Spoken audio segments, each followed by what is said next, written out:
This is where he died. You must be Grace. Herr Dahlmeier. Hello. Josef. I didn't mean to startle you. I wanted you to see it. I feel him here the most, you know, more than at the castle. So, what did you want to know?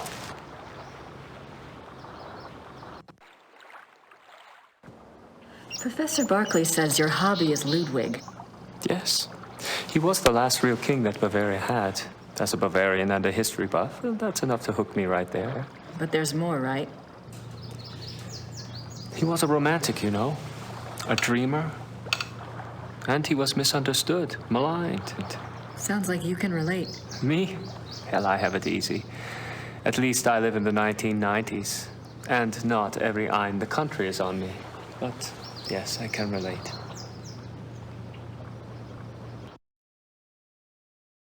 You know about Ludwig's diary, right? Of course. How can I get my hands on it? I'm sorry. I have been trying myself for 5 years.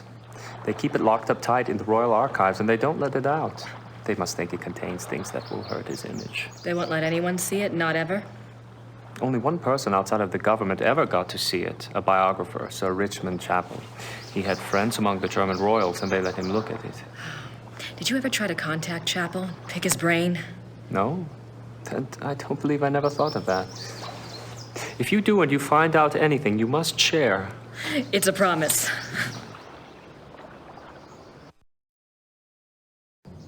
Tell me about Ludwig. I don't know where to start. There's so much.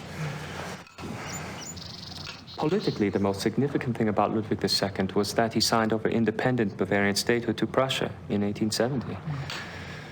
Bavaria became a part of United Germany, and Ludwig became a figurehead prince under the Prussian Kaiser. Why do you think he did that? Bavaria had been involved in the 100 Years' War. People were tired of fighting.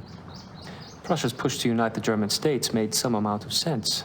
Still, Ludwig must have had other options. At the very least, he should have negotiated better terms. So what was the real reason? He was manipulated by Bismarck. At least that's what I think, anyway.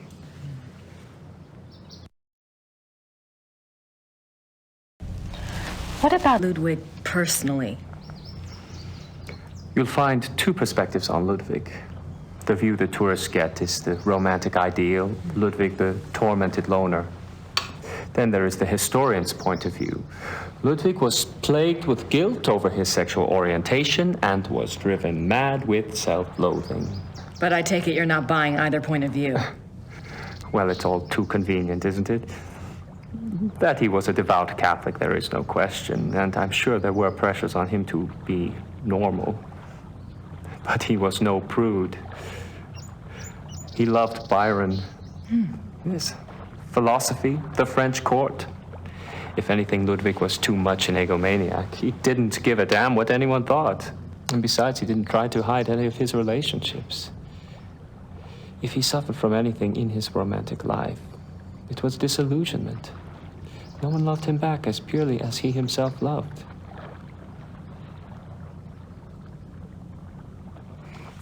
Well, if it wasn't sexual guilt that tormented him, what was it? I don't know.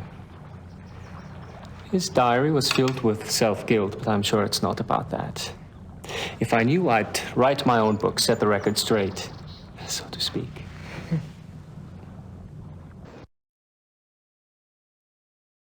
Have you read anything about Ludwig's midnight sleigh rides? Oh, would that have been something?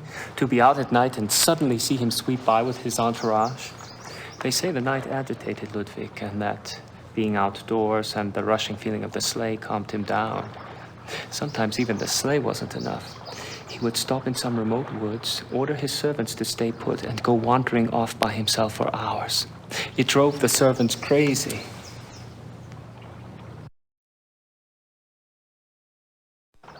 Tell me about Bismarck. Oh, Bismarck. He was the Prussian Kaiser's chancellor. Not a nice man. Bismarck had a reputation for learning people's weaknesses and manipulating them. It's a matter of record that he had spies on Ludwig's staff. He may even have had a henchman even closer to the king. and he was involved in the conspiracy to declare Ludwig insane.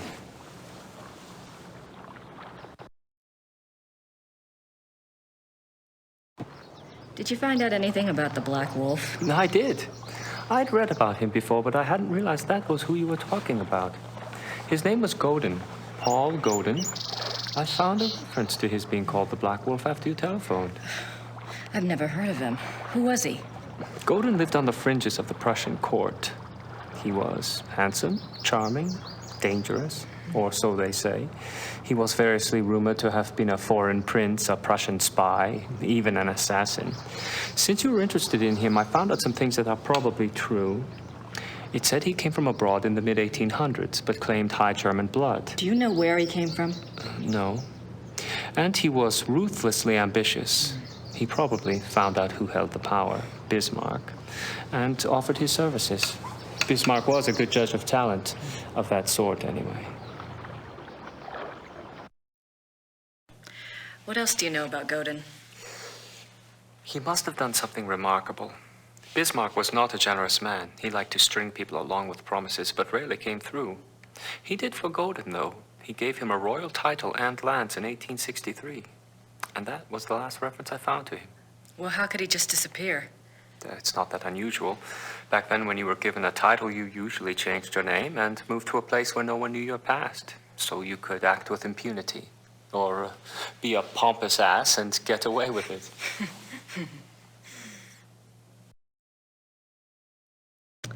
Is there any way to find out what Godin was called after he got his title? Is it that critical? It might be. Well, you could send away for a copy of the entitlement deed, assuming it has been destroyed during one of the wars. Godin's new name would be on it. But you would need a research permit from the government to access those records, and they can be very hard to get. A lot of red tape. Great.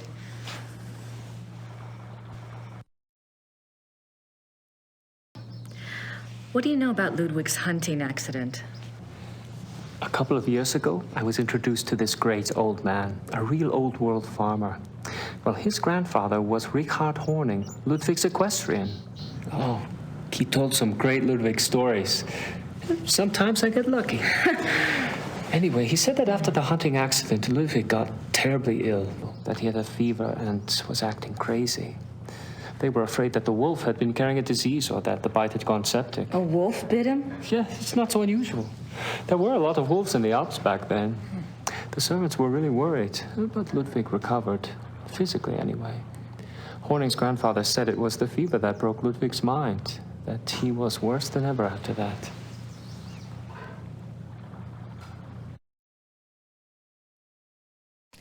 What do you mean Ludwig got worse after the accident? Ludwig always had been a very private person. But after the accident, he got darker, more crazy.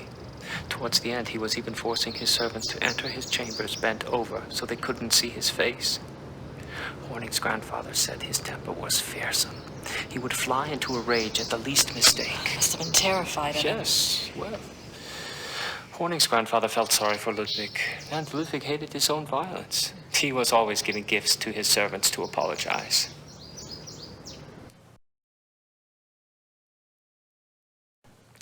You mentioned that there were other reasons why Ludwig's servants feared him. That's another of Horning's mysteries. There's a story about Neuschwanstein. Apparently, there was a period of time of 2 or 3 months when Wagner would come and visit him. Wagner? There. Yeah. The two would lock themselves in the singer's hall. Horning's grandfather said the sounds that came from there were awful. Well, the servants had superstitious minds anyway. Some of them quit over it, just walked away. What kind of sounds? Horning's grandfather called them heartbreaking and ungodly. Maybe it was Wagner trying to sing. Well, I guess that's all for now. Thanks for your help. It's my pleasure. And if you ever want to talk again, just give me a call. I'll meet you down. I will. Thanks. Servus. Well, bye.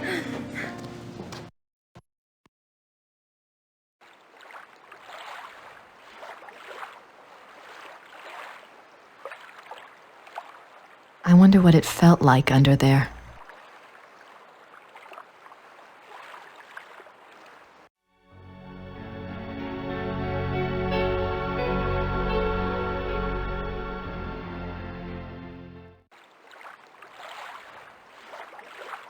I wonder what it felt like under...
Hi, Gerda.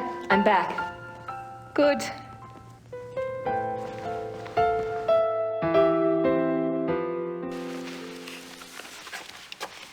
Gerda? Yes? Have you heard from Gabriel at all? No, Grace, I'm sorry. Never mind. Gerda, do you have any idea where I could get a government research permit? I don't have time for a lot of red tape. You should ask Herr Übergrau. He can maybe get such things very fast. You think? I was gonna write Gabriel today anyway.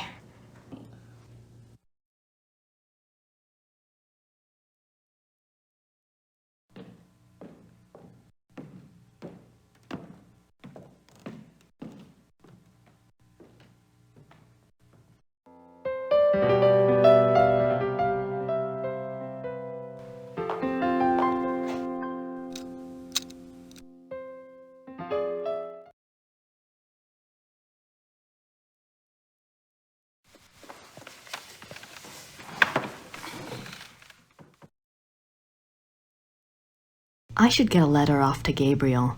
I need to include a note to Übergrau about the research permit.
Hallo, Bertel München.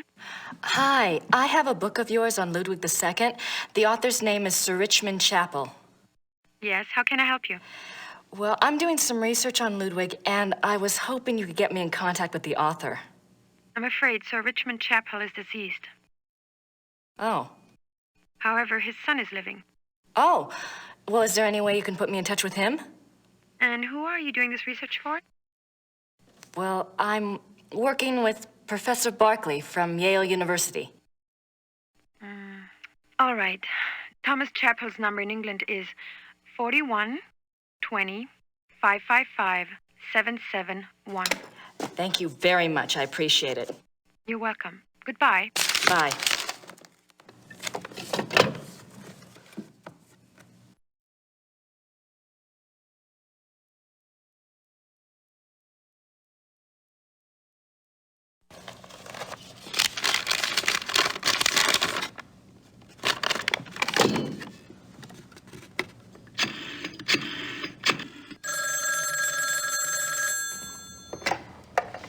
Chapel residence?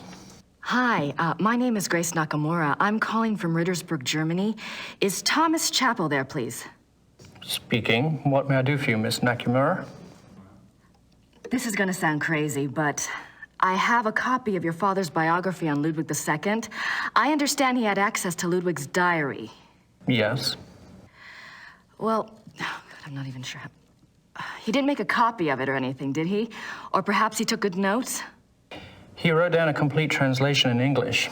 He said he couldn't make headway with the German version. Ludwig's handwriting was rather brogue, you know. He wrote down an English translation. Do you still have it? Well, unfortunately, my father was allowed to see the diary only on the grounds that he wouldn't publish the entire work. I can't let you see it. Have you tried contacting the National Archive? No, I don't have the kinds of connections your father did, or the time. That's unfortunate, but I really cannot let it out of my hands. I understand. It was just a shot in the dark. Very well. The best of luck to you. Thank you, Mr. Chappell.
I don't have anything to say to Herr Huber at the moment.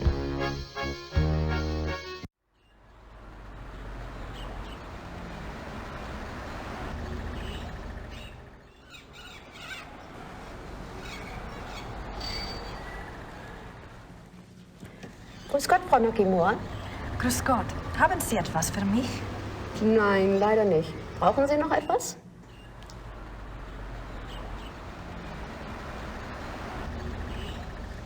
Kann ich diesen Brief versenden? Ja, 3 Mark bitte.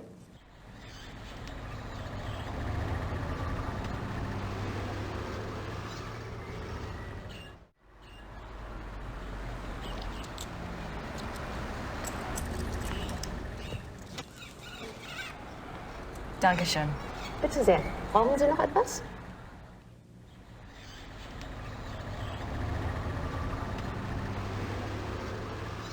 Danke. Bitte.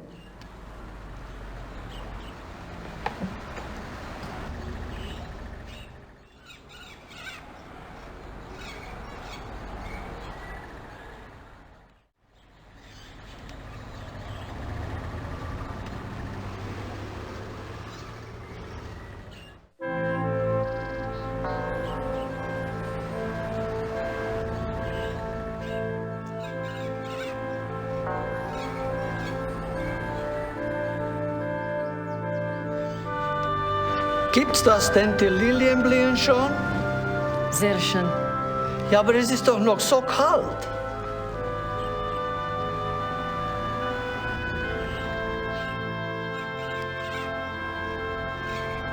Für Sie ein Geschenk von der Madonna. Oh, no. Nehmen Sie sie ruhig.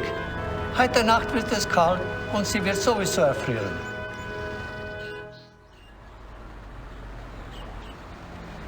Thank you.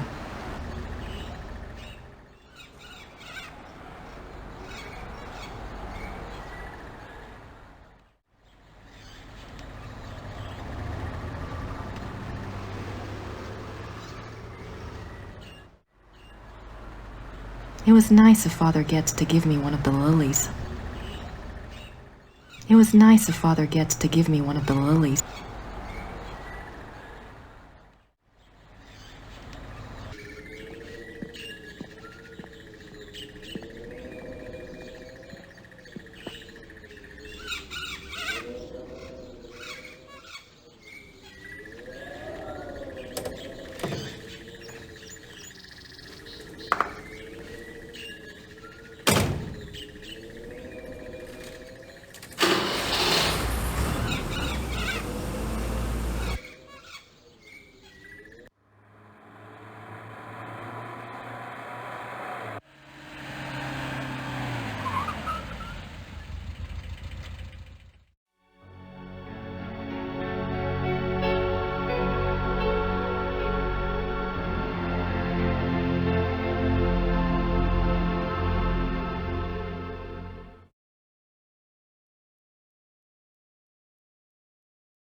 I'm trying to figure out what you want me to do, but I need more information to work with.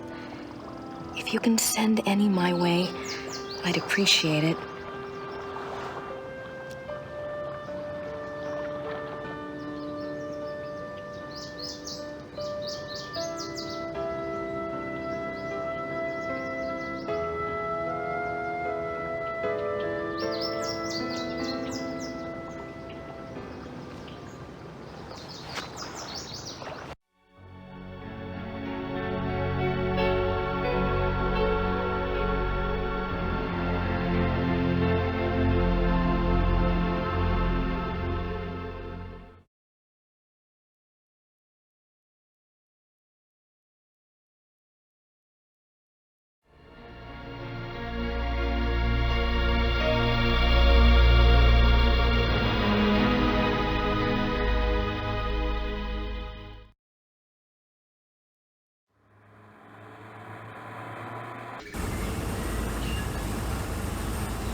I don't have anything to ask Gerda right now.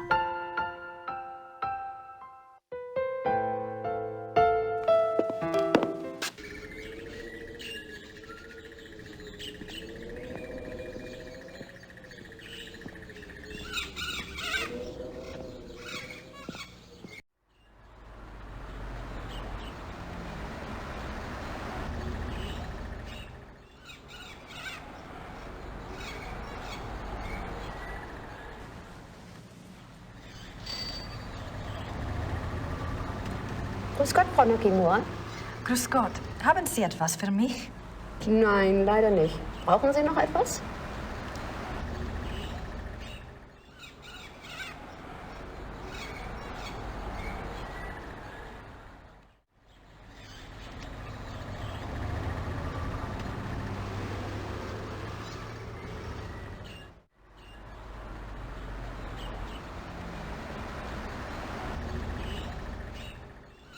Danke.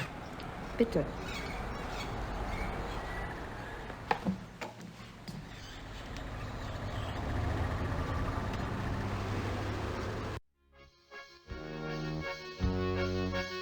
I don't have anything to...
I don't think pleading with Mr. Chapel will help. I don't have anything to talk to Herr Dahlmeier about at the moment.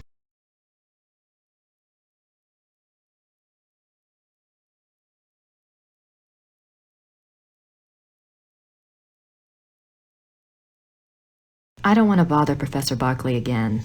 I don't know who else to write.